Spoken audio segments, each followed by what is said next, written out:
नमस्कार दोस्तों, स्वागत है आपका अपने YouTube चैनल स्टडी अड्डा टीएम पर। देखते हैं आज आप लोगों का जो इतिहास का टेस्ट हुआ था उसका एनालिसिस। हाँ, अगर आप हमारे चैनल पे नए हैं तो प्लीज़ चैनल को सब्सक्राइब कर लें और बेल आइकन को प्रेस कर लें। यह हिस्ट्री का दूसरा टेस्ट हुआ है हमारा। इसका जो लोग पहला पेपर नहीं दे पाए हैं वो लोग जो है हमारे टेलीग्राम चैनल से जो है PDF डाउनलोड करके उसका एनालिसिस देख लें। ये आपके लिए बहुत बेनिफिशियल होगा और इसको अपने दोस्तों के साथ शेयर करना ना भूलें। तो देखते हैं बिना समय गंवाए पहला क्वेश्चन। कन्नौज से पूर्व हर्षवर्धन कहाँ का शासक था? ऑप्शंस हैं कौशाम्बी, कुशीनगर, श्रावस्ती, थानेश्वर। तो इसका ऑप्शन जो है डी सही है, थानेश्वर। देखते हैं इस प्लेन में हर्षवर्धन का कार्यकाल जो है 606 ईस्वी से लेकर 647 ईस्वी तक था। यह पुष्पभूति वंश का जो है शासक था और हर्षवर्धन की 3 रचनाएं हैं प्रसिद्ध जो संस्कृत भाषा में हैं, वो नागनंद, रत्नावली, प्रियदर्शिका। ये बहुत महत्वपूर्ण हैं और ये जो है कन्नौज से पहले जो है थानेश्वर के सिंहासन पर बैठा था तथा बाद में जो है ये कन्नौज की अपनी राजधानी बनाया था और इसका जन्म जो है थानेश्वर में हुआ था और मृत्यु जो है कन्नौज में हुई थी। देखते हैं नेक्स्ट क्वेश्चन नंबर 2। जयचंद के विश्वासघात के कारण पृथ्वीराज चौहान की पराजय हुई थी। कालांतर में जयचंद कहाँ और कब मारा गया था? ऑप्शंस हैं तराइन का युद्ध 1192 ईस्वी में, चंदावर का युद्ध 1194 ईस्वी में, कन्नौज 1194। इनमें से कोई नहीं, तो इसका ऑप्शन बी सही है, चंदावर का युद्ध 1194। जबकि तराइन का युद्ध जो है 1192 में मोहम्मद गौरी और पृथ्वीराज चौहान के बीच हुआ था। देखते हैं इस प्लेन। जयचंद उत्तर भारत के शक्तिशाली राजाओं में से एक प्रमुख राजा था। तराइन के द्वितीय युद्ध में जयचंद ने पृथ्वीराज चौहान को उपयुक्त मौके पर सैनिक सहायता न दी, जिसके कारण पृथ्वीराज चौहान की इस युद्ध में पराजय हुई। बाद में मोहम्मद गौरी ने ही इसे चंदावर के युद्ध में हराया और इस युद्ध में जयचंद जो है मारा गया था, चंदावर की युद्ध में 1194 में। देखते हैं नेक्स्ट क्वेश्चन। पोटला पैलेस जो कि एक 7 मंजिला भवन है किससे संबंधित है? ऑप्शंस हैं जोधपुर के महाराजा, दलाई लामा, हिमाचल प्रदेश के राजा वीरभद्र, बाजीराव मस्तानी। तो इसका ऑप्शन जो है बी सही है, धर्मगुरु दलाई लामा का निवास स्थान है पोटला पैलेस। दुनिया के सबसे महंगे धर्मगुरु निवासियों में से जो है दलाई लामा का घर पोटला पैलेस है। इस पैलेस के निर्माण लागत जो है 160 करोड़ रुपया है। यह तिब्बत की राजधानी लहासा में स्थित है। देखते हैं नेक्स्ट क्वेश्चन फटाफट। आपने अगर अभी तक हमारे चैनल को सब्सक्राइब नहीं किया है तो सब्सक्राइब कर दें और वीडियो को एक बार जरूर लाइक कर दें। रंग भेद के कारण महात्मा गांधी को किस वर्ष दक्षिण अफ्रीका के पीटरमर्जिंग रेलवे स्टेशन में प्रथम श्रेणी के रेल के डिब्बे से सामान सहित बाहर फेंक दिया गया था? ऑप्शंस हैं 1890, 1891, 1892, 1893। तो इसका ऑप्शन जो है 1893 सही है। 1893 में महात्मा गांधी पहली बार अब्दुल्ला सेठ के मुकदमे के केस में जो है दक्षिण अफ्रीका गए थे और वहीं पीटर मरिजबर्ग नामक रेलवे स्टेशन पर इनको जो है सामान सहित बाहर फेंक दिया गया था। ये स्टेशन जो है काफ़ी इम्पोर्टेंट है, कभी कभी एग्जाम में पूछ लिया जाता है, पीटर मरिजबर्ग। 1893 में महात्मा गांधी के रंग भेद के कारण जो है दक्षिण अफ्रीका के पीटरमर्ग रेलवे स्टेशन पर जो है डिब्बे से सामान सहित बाहर फेंक दिया गया था। महात्मा गांधी की प्रमुख पुस्तकें देख लीजिए, हिंद स्वराज, इंडियन ओपिनियन और सत्य के साथ मेरे प्रयोग जैसी प्रमुख पुस्तकें हैं जो काफ़ी इम्पोर्टेंट हैं पॉइंट ऑफ एग्जाम की। देखते हैं नेक्स्ट क्वेश्चन। किस प्राचीन साम्राज्य में महिलाएं कुश्ती में भाग लेती थी? ऑप्शंस हैं बहमनी राज्य, विजयनगर साम्राज्य, चोल साम्राज्य। उपर्युक्त में से कोई नहीं, तो इसका ऑप्शन जो है बी सही है, विजयनगर साम्राज्य में जो है महिलाएं कुश्ती में भाग लेती थीं। विजयनगर साम्राज्य जो है मध्यकालीन दक्षिण भारत का एक साम्राज्य था। इसकी स्थापना जो है 1336 ईस्वी में हरिहर प्रथम और बुक्का नामक 2 भाइयों ने मिलकर की थी। कृष्णदेव राय विजयनगर साम्राज्य के तुलु वंश से संबंधित थे। विजयनगर साम्राज्य की महिलाएं जो है कुश्ती में भाग लेती थी और विजयनगर की राजधानी हम्पी थी। इतना इंपॉर्टेंट फैक्ट है। देखते हैं नेक्स्ट क्वेश्चन। इनमें से कौन सा मुगल बादशाह शराब तक नहीं छूता था? ऑप्शंस हैं अकबर, शाहजहां, जहांगीर, औरंगजेब। तो इसका ऑप्शन डी सही है। औरंगजेब जो है ये बहुत नैतिक जीवन जीता था, मोरल लाइफ जो है ये शराब तक नहीं छूता था। देखते हैं डिटेल में। मुगल वंश की स्थापना जो है 1526 ईस्वी में बाबर द्वारा की गई थी। बाबर मुगल वंश का सबसे प्रभावशाली राजा था। मुगल बादशाह में औरंगजेब पवित्र जीवन व्यतीत करता था। वह सभी दुर्गुणों से जो है मुक्त था और खाने पीने, वेशभूषा और जीवन की अन्य सुविधाओं में वह बेहद संयमित राजा था। वह शराब तक नहीं छूता था। देखते हैं नेक्स्ट क्वेश्चन। भक्ति आंदोलन को उत्तर भारत में लाने का श्रेय किसे दिया जाता है? ऑप्शंस हैं रामानुजम, माधवाचार्य, रामानंद, शंकरदेव। तो इसका ऑप्शन जो है सी सही है। रामानंद को जो है भक्ति आंदोलन को उत्तर भारत में लाने का श्रेय दिया जाता है। रामानंद जी जो हैं कबीरदास के गुरु भी थे और रामानुज ऑप्शन ए में जो है वो गणिताचार्य थे। देखते हैं इस प्लेन में। भक्ति आंदोलन मध्यकालीन भारत का सांस्कृतिक इतिहास था और इस काल में सामाजिक धार्मिक सुधारों द्वारा भगवान को विभिन्न तरीके से जो है प्रचारित किया जाता था और इस आंदोलन का आरंभ जो है 800 ईस्वी के आसपास दक्षिण भारत, अलवार और नैनार संतों के द्वारा हुआ। भक्ति आंदोलन के नेता रामानंद ने उसे उत्तर भारत लाए। इन्हें भक्ति आंदोलन को उत्तर भारत में लाने का श्रेय दिया जाता है। किसको? रामानंद को। ये कबीरदास जी के गुरु भी थे। लौह और रक्त की नीति किस शासक ने अपनाई थी? ऑप्शंस हैं बलबन, अलाउद्दीन खिलजी, मोहम्मद बिन तुगलक, बाबर। तो इसका ऑप्शन जो है ए सही है।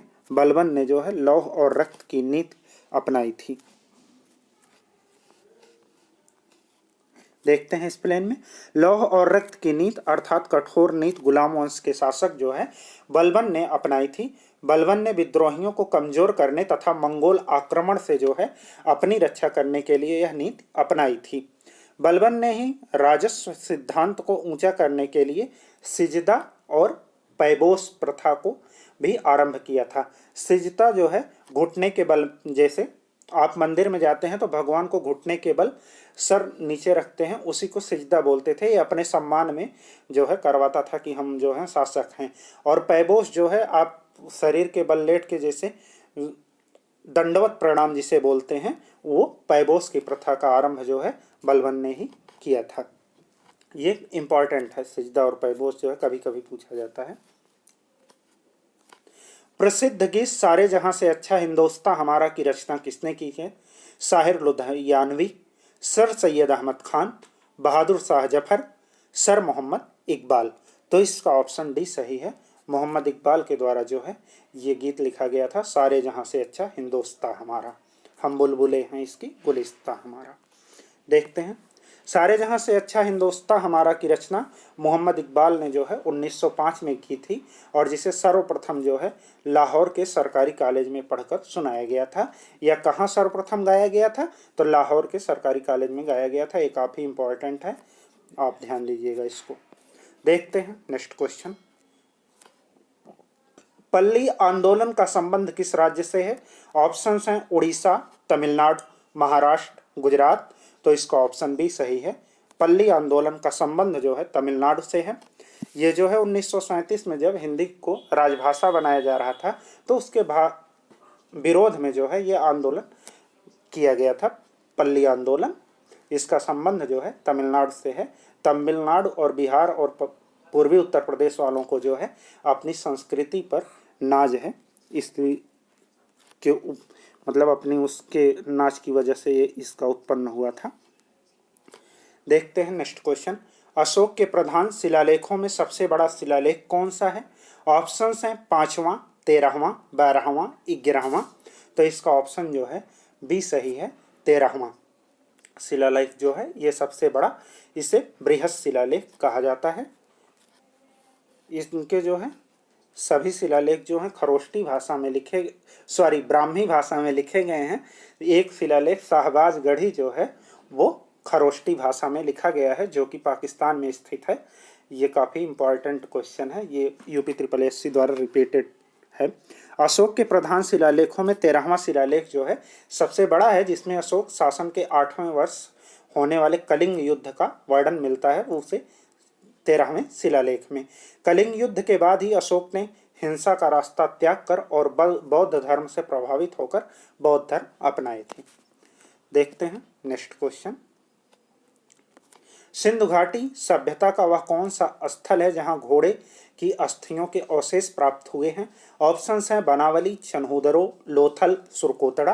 तो इसका ऑप्शन डी सही है। सुरकोतड़ा से जो है घोड़े की अस्थियों के अवशेष जो है प्राप्त हुए हैं। वहीं लोथल जो है बहुत पुराना पत्तन यानी बंदरगाह था, और चन्हूदड़ों से जो है मनके बनाने की कारखाना प्राप्त हुआ है। लोथल से इम्पॉर्टेंट है, धान की भूसी के साक्ष्य मिले हैं, जिससे चावल की खेती का साक्ष्य मिलता है लोथल से।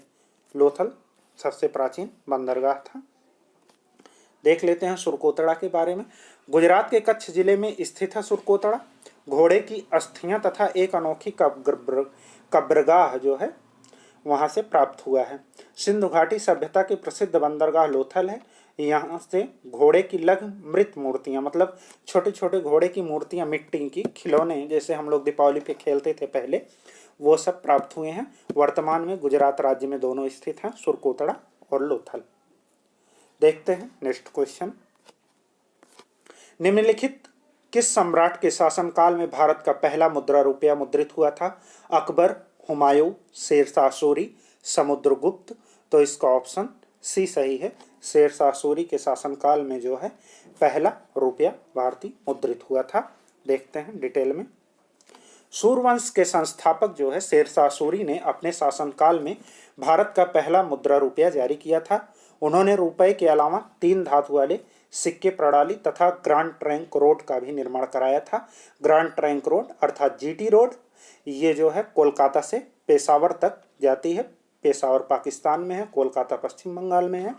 राजस्व व्यवस्था के सुधार में शेरशाह सूरी का सबसे महत्वपूर्ण सुधार योगदान था, जिसके बाद जो है अकबर के द्वारा भी उसी को अपनाया गया था। राजस्व व्यवस्था जो है शेरशाह सूरी का जो महत्वपूर्ण सुधार के लिए इनका योगदान है। देखते हैं नेक्स्ट क्वेश्चन। निम्नलिखित में से कौन स्वतंत्र नामक समाचार पत्र के संस्थापक थे? ऑप्शंस हैं एनी बेसेंट, अरविंदो घोष, जवाहरलाल नेहरू, मोतीलाल नेहरू। तो इसका ऑप्शन डी सही है। मोतीलाल नेहरू जो हैं स्वतंत्र नामक समाचार पत्र के संस्थापक और संचालक थे। देखते हैं। स्वतंत्र समाचार पत्र के संपादक जो हैं मोतीलाल नेहरू थे, जिसे मोतीलाल नेहरू द्वारा वर्ष 1919 में इलाहाबाद में प्रकाशित किया गया था, लेकिन बाद में अंग्रेजों की नीतियों के कारण इसे जो है बंद कर दिया गया है। कॉमन व्हील जो है एनी बेसेंट की प्रसिद्ध पुस्तक है, ये काफ़ी इम्पॉर्टेंट है। और अरविंदो घोष की जो है वंदे मातरम, जवाहरलाल नेहरू जी की जो है इनके पुत्र हैं मोतीलाल नेहरू के, उनकी पुस्तक है डिस्कवरी ऑफ इंडिया, जो काफ़ी इम्पॉर्टेंट है। देखते हैं नेक्स्ट क्वेश्चन। स्वतंत्र के संपादक जो है मोतीलाल नेहरू जी थे। देखते हैं नेक्स्ट क्वेश्चन। निम्नलिखित में से किस शासक के समय मुगल और मराठों के बीच युद्ध का प्रारंभ हुआ था? ऑप्शंस हैं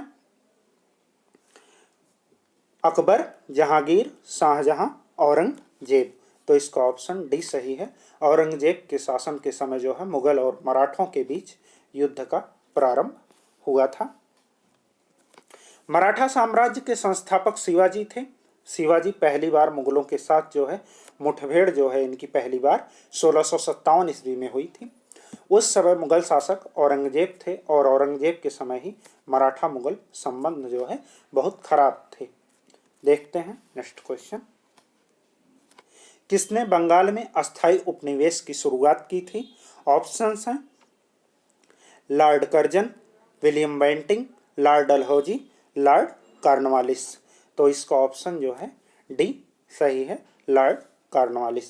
लॉर्ड कर्जन के कार्यकाल में जो है बंगाल विभाजन 1905 में हुआ था। विलियम बेंटिंग के कार्यकाल में जो है सती प्रथा का समापन हुआ था। इसका श्रेय जो है राजा राम मोहन राय को जाता है। और लॉर्ड कॉर्नवालिस को जो है बंदोबस्त या सिविल सर्विस का जनक कहा जाता है। और लॉर्ड डलहौजी को भारत में रेलवे का जनक, मतलब रेलवे की शुरुआत जो है इन्होंने की थी। देखते हैं इस प्लेन में।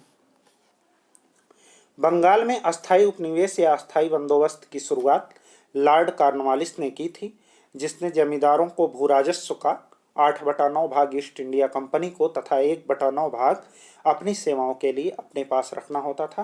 कॉर्नवालिस को भारत में सिविल सेवा का जनक माना जाता है, या नागरिक सेवा का जनक जो है माना जाता है। देखते हैं नेक्स्ट क्वेश्चन। महात्मा गांधी ने किसे अपना राजनीतिक गुरु माना था? ऑप्शंस हैं बाल गंगाधर तिलक, गोपाल कृष्ण गोखले, दादा भाई नौरोजी, भीमराव अंबेडकर। तो इसका ऑप्शन जो है बी सही है। महात्मा गांधी के राजनीतिक गुरु जो हैं गोपाल कृष्ण गोखले जी थे, और इनके गोपाल कृष्ण गोखले के गुरु जो हैं महादेव गोविंद रानाडे जी थे, एमजी रानाडे।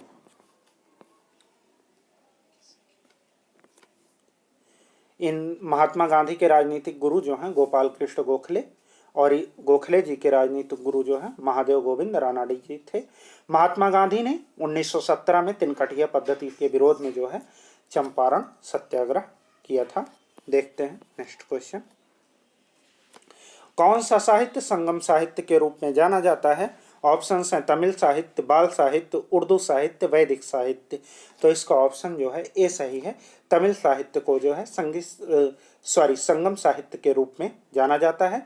वैदिक साहित्य के अंतर्गत आपके चारों वेद आते हैं, ऋग्वेद, अथर्ववेद, सामवेद, यजुर्वेद। देखते हैं इस प्लेन। तमिल भाषा में लिखे गए प्राचीन साहित्य को संगम साहित्य कहा जाता है। सर्वप्रथम इन पुस्तकों का आयोजन पांड्य राजाओं के राजकीय संरक्षण में किया गया था। संगम का महत्वपूर्ण कार्य होता था कि सभी लेखकों की रचनाओं का अवलोकन करना जो अपनी रचनाओं को प्रकाशित कराना चाहते थे। देखते हैं नेक्स्ट क्वेश्चन। प्राचीन भारत के महान व्याकरणविद पतंजलि किसके समकालीन थे? ऑप्शंस हैं चंद्रगुप्त मौर्य, अशोक, पुष्पमित्र शुंग, वसुमित्र। तो इसका ऑप्शन जो है सी सही है। पुष्पमित्र शुंग के समकालीन जो है पतंजलि थे। पतंजलि जो कि एक महान व्याकरणविद थे, शुंग वंश के संस्थापक पुष्पमित्र शुंग के दरबार में रहते थे। महाभाष्य नामक पुस्तक की रचना जो है पतंजलि ने ही की थी। ये काफ़ी इम्पॉर्टेंट है, ये अक्सर परीक्षाओं में पूछ लिया जाता है महाभाष्य पुस्तक की रचना, तो जिसको पतंजलि के द्वारा किया गया है। आधुनिक हिंदी साहित्य का पिता किसे कहा जाता है? ऑप्शंस हैं भारतेंदु हरिश्चंद्र, मुंशी प्रेमचंद, महावीर स्वामी, सुमित्रानंदन पंत। तो इसका ऑप्शन जो है ए सही है। भारतेंदु हरिश्चंद्र को आधुनिक हिंदी साहित्य का जनक या पिता कहा जाता है। हिंदी काल का विभाजन के आधार पर जो है आधुनिक हिंदी साहित्य का पिता भारतेंदु हरिश्चंद्र जी को माना जाता है। ये आधुनिक हिंदी के पहले रचनाकार थे। इनकी प्रसिद्ध पुस्तकें हैं अंधेर नगरी, चौपट राजा, भारत दुर्दशा। इनका एक निबंध है, बहुत महत्वपूर्ण है, ये काफ़ी परीक्षाओं में पूछा जाता है। इसी के साथ हमारा ये आज का सेशन समाप्त हुआ। आपको हमारा वीडियो पसंद आए तो वीडियो को लाइक ज़रूर करें। आपने अगर अभी तक हमारे चैनल को सब्सक्राइब नहीं किया है तो प्लीज़ चैनल को सब्सक्राइब कर लें, और आपने अभी तक टेस्ट पेपर नहीं प्राप्त किया है तो हमारे डिस्क्रिप्शन बॉक्स में दिए गए लिंक से हमारा टेलीग्राम चैनल ज्वाइन कर लें। इसी तरह पढ़ते रहें, मस्त रहें। इसको अपने दोस्तों के साथ शेयर करना ना भूलें। धन्यवाद।